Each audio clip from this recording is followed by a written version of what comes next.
اعوذ باللہ من الشیطان الرجیم بسم اللہ الرحمن الرحیم۔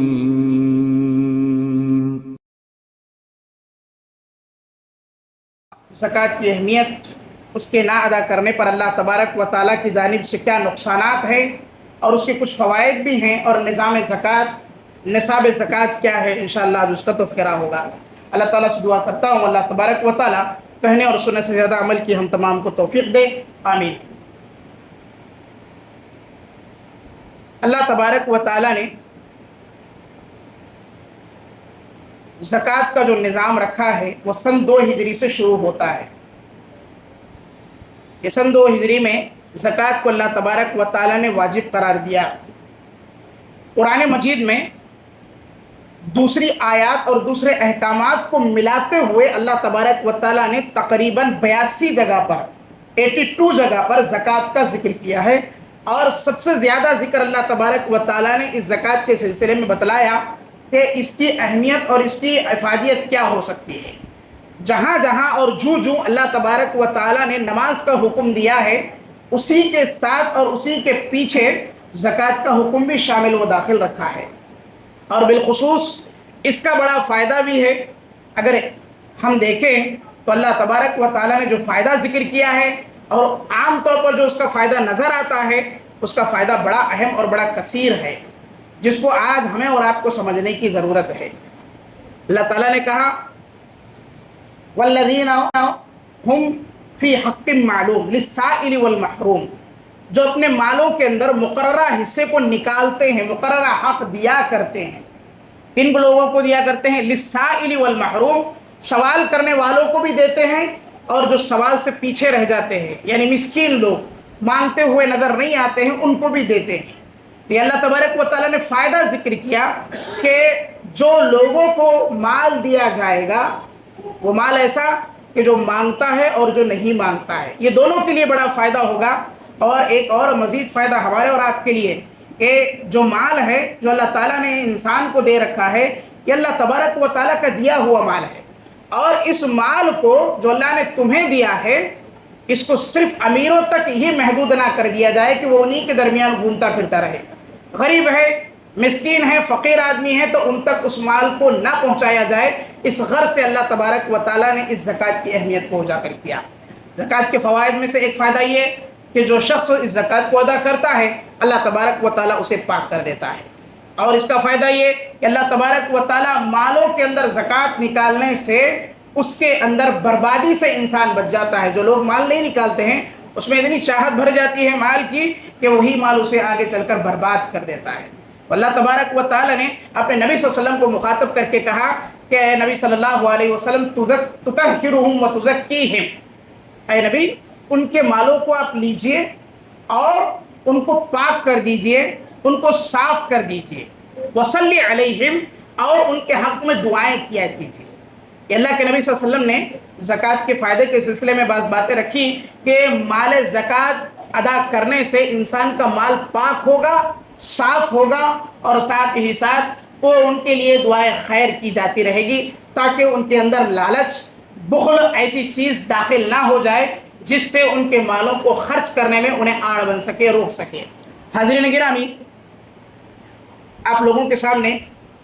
چند پہلے آیات ذکر کر دوں جو اس کی اہمیت کو اجاگر کرتے ہیں، اس کے بعد اس کے نقصانات بھی آپ کے سامنے ذکر کروں گا۔ اللہ تبارک و تعالیٰ نے چونکہ اس کے بارے میں بہت سی آیات بھی ذکر کی ہے، جہاں جہاں اللہ تعالیٰ نے کہا وَأَقِیمُوا الصَّلَاةَ وَآتُوا الزَّکَاةَ، یعنی جہاں نماز کا ذکر اللہ تبارک و تعالیٰ نے کیا ہے، وہیں زکوٰۃ کا بھی ذکر کیا ہے کہ آپ لوگ زکوٰۃ بھی ادا کیا کریں، یہ اللہ تبارک و تعالیٰ کی جانب سے ہے۔ پھر اللہ کے خُذْ مِنْ أَمْوَالِهِمْ صَدَقَةً تُطَہِّرُهُمْ وَتُزَکِّیہِمْ وَصَلِّ عَلَیہِمْ، اے نبی کریم صلی اللہ علیہ وسلم ان مالداروں سے زکوٰۃ کے مال کو لیا کیجئے، ان میں سے زکوٰۃ کا مال نکال لیا کیجئے، اور انہیں پاک کریں، انہیں صاف کریں، اور ان کے اوپر آپ دعائیں خیر کرتے رہیں۔ اسی طریقے سے اللہ تبارک و تعالیٰ نے تعلیم دی، کہا ان اللہ افترض علیہم صدقہ فی اموالہم خذ من اغنیائہم وتودی فی فقرائہم۔ اے نبی کریم صلی اللہ علیہ وسلم، اللہ تبارک و تعالیٰ فرض کر دیتا ہے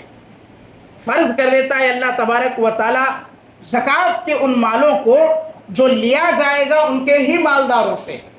اس کے لیے اللہ تبارک و تعالیٰ غریبوں کے لیے، فقیروں کے لیے، مسکینوں کے لیے الگ سے اہتمام نہیں کرے گا، بلکہ انہی کے قوم کے اندر سے جو مالدار ہیں ان سے لیا جائے گا، اور وَتُؤَدِّ فِي فُقَرَائِهِمْ، ان کے فقیروں میں، ان کے مسکین لوگوں میں، ان کے محتاجوں میں اس مال کو تقسیم کیا جائے گا۔ یہ اللہ کے نبی کریم صلی اللہ علیہ وسلم نے بیان فرمایا، اللہ تعالیٰ کا یہ قانون ہے کہ اللہ تبارک و تعالیٰ انہی کے ذریعے سے ان کے فقیروں کی مدد فرمائے گا، اور ان لوگوں میں جو غریب ہیں، جو صاحب استطاعت نہیں ہیں، اللہ تبارک و تعالیٰ ان تک یہ چیز پہنچانے والا ہے۔ میرے حاضرین گرامی، اللہ تبارک و تعالیٰ نے اسی طریقے سے قرآن مجید کی دوسری آیات کے اندر ذکر فرمایا، جو اس بات پر دلالت کرتی ہے کہ زکوٰۃ اللہ تبارک و تعالیٰ کی جانب سے دینا واجب ہے ہر اس شخص کے لیے جو زکوٰۃ کا مستحق ہے، یعنی زکوٰۃ دے سکتا ہے، اس کے پاس اتنا مال ہے کہ وہ صاحب زکوٰۃ بن سکتا ہے۔ اللہ تعالیٰ نے قرآن مجید کے اندر کہا بخل کے سلسلے میں جو صاحب استطاعت ہونے کے باوجود اپنے مالوں کو اللہ کی راہ میں نہیں نکالتے ہیں، اللہ تعالیٰ کہتا ہے وَلَا يَحْسَبَنَّ الَّذِينَ يَبْخَلُونَ بِمَا آتَاهُمُ اللَّهُ مِنْ فَضْلِهِ هُوَ خَيْرٌ لَهُمْ بَلْ هُوَ شَرٌّ لَهُمْ سَيُطَوَّقُونَ مَا بَخِلُوا بِهِ يَوْمَ الْقِيَامَةِ۔ جو لوگ بخیلی سے کام لیتے ہیں، جن کو اللہ تعالیٰ نے مال دے رکھا ہے، بڑی بخیلی کرتے ہیں اپنے مالوں کو خرچ کرنے میں، ایسے لوگوں کو جان لینا چاہیے کہ وہ اللہ تعالیٰ کا تمہیں دیا ہوا فضل ہے۔ انسان کو اللہ تبارک و تعالیٰ اگر نہ چاہے تو مال نہیں دے سکتا ہے۔ انسان یہ نہ سوچنے لگ جائے کہ اس کا جو مال ہے جو اللہ نے اسے دیا ہے وہ اس کی اپنی ذاتی محنت پر ہے، نہیں میرے حاضرین گرامی، اس طریقے کی غلط سوچ نکال دے۔ اللہ تبارک و تعالیٰ جسے مال کے لیے چن لیتا ہے اسے مال عطا کرتا ہے۔ اگر آپ کتنی ہی محنت کریں گے، اللہ تبارک و تعالیٰ نے اگر آپ کے مالوں میں برکت نہ دی، اللہ تبارک و تعالیٰ آپ کو اگر مال نہ دینا چاہے تو آپ بالکل حاصل نہیں کر سکتے۔ اللہ کا دیا ہوا مال ہے اور یہ اللہ کا فضل و کرم ہے تمہارے ساتھ میں، اس فضل و کرم کو سمجھنے کی ضرورت ہے، اور اس میں بخیلی کرنا، اس میں کبھی کوتاہی کرنا، یہ اس انسان کی علامت ہے جو انسان کنجوس ہوتا ہے، بخیل ہوتا ہے۔ اللہ کہتا ہے کہ ہوا خیر لہم، سمجھتے یہ ہے کہ ان مالوں کے اندر اگر بخیلی کریں گے تو ہمارے لیے بہتر ہوگا، یعنی کم اگر خرچ کریں گے تو ہمارے پاس وہ زیادہ دن برقرار رہے گا، بہتر طور پہ ہمارے پاس رہے گا۔ بل ہوا شر لہم، اللہ تو کہتا ہے بخیلی کرو گے، کنجوسی کرو گے اس مال کو دینے میں تو وہ تمہارے لیے شر بن جائے گا، یعنی تم اتنے لالچی بن جاؤ گے اس مال کے سلسلے میں کہ وہ تمہارے لیے برائی لائے گا۔ بل ہوا شر لہم، وہ برا ہو جائے گا ان لوگوں کے لیے۔ سیطوقون بما بخلوا بہ یوم القیامہ، اللہ تعالیٰ کل قیامت کے دن اس مال کو، یہ جو مال ہے اس کو کل قیامت کے دن اللہ تبارک و تعالیٰ توق بنائے گا، یعنی گلے میں ڈالنے والا ہار بنا دیا جائے گا۔ جس طرح گلے میں رسی ڈال دی جاتی ہے یا ایسی کوئی چیز ڈال دی جائے جس کو باندھ دیا جائے گلے کو سخت سے، اسے توق کہا جاتا ہے۔ اللہ تعالیٰ وہ توق بنا دے گا کل قیامت کے دن، اور قیامت کے دن جس کو توق بن جائے گا مال، وہ اسی کے گلے میں لٹکتا ہوا نظر آئے گا، اور ساری دنیا کے وہاں لوگ اکٹھا ہوں گے، دیکھ لیں گے کہ یہ بڑا کنجوس آدمی تھا دنیا کے اندر، اور اپنی کنجوسی کی وجہ سے اللہ تعالیٰ نے آج اسے توق پہنا دیا، اور وہ ہوگا اس کا اپنے مال کا۔ اسی طریقے سے اللہ تبارک و تعالیٰ نے سخت وعید بیان کی ہے ان لوگوں کے سلسلے میں جو زکوٰۃ کو ادا نہیں کرتے ہیں۔ اللہ کہتا ہے والذین یکنزون الذھب والفضہ، اور جو لوگ اپنے مالوں کو کنز بناتے ہیں، خزانہ بناتے ہیں، جمع کر کے رکھتے ہیں، ان لوگوں کو جان لینا چاہیے سونا چاندی کو جمع کرتے ہیں اور اسے کنز یعنی خزانے کی شکل بنا کر رکھتے ہیں، ولا ينفقونها في سبيل اللہ، اللہ تبارک و تعالیٰ کی راہ میں اسے خرچ نہیں کرتے ہیں، لوگوں کو اوپر خرچ نہیں کرتے، اللہ کی راستے میں نہیں نکالتے ہیں، فبشرهم بعذاب علیم، ان کو خوشخبری سنا دے اس بات کی کہ اللہ تبارک و تعالیٰ ایسے لوگوں کو دردناک عذاب دینے والا ہے۔ اللہ تبارک و تعالیٰ کا عذاب بڑا سخت ہے۔ یوم یحمى علیہا فی نار جہنم، جس دن اللہ تبارک و تعالیٰ اس مال کو تپائے گا، اس سونے کو، اس چاندی کو اللہ تبارک و تعالیٰ آگ میں پگھلائے گا، اور ان کو پگھلا کر کے اللہ تبارک و تعالیٰ کہے گا کہ ان کو اس مال کو ان کی پیشانیوں پر، جباہ بولتے ہیں اس پیشانی کو، اللہ تبارک و تعالیٰ اس سونا اور چاندی کو پگھلا کر ان کی پیشانیوں پر چپکائے گا، یعنی لگا دے گا۔ جس طریقے سے ہم کوئی مایع شے جو پانی جیسی ہوتی ہے اس کو لگاتے ہیں چہرے کے اوپر، اس طریقے سے اللہ اس مال کو کھولتے ہوئے سونا اور چاندی کو پیشانی پر چپکایا جائے گا اس وقت، اور ان کے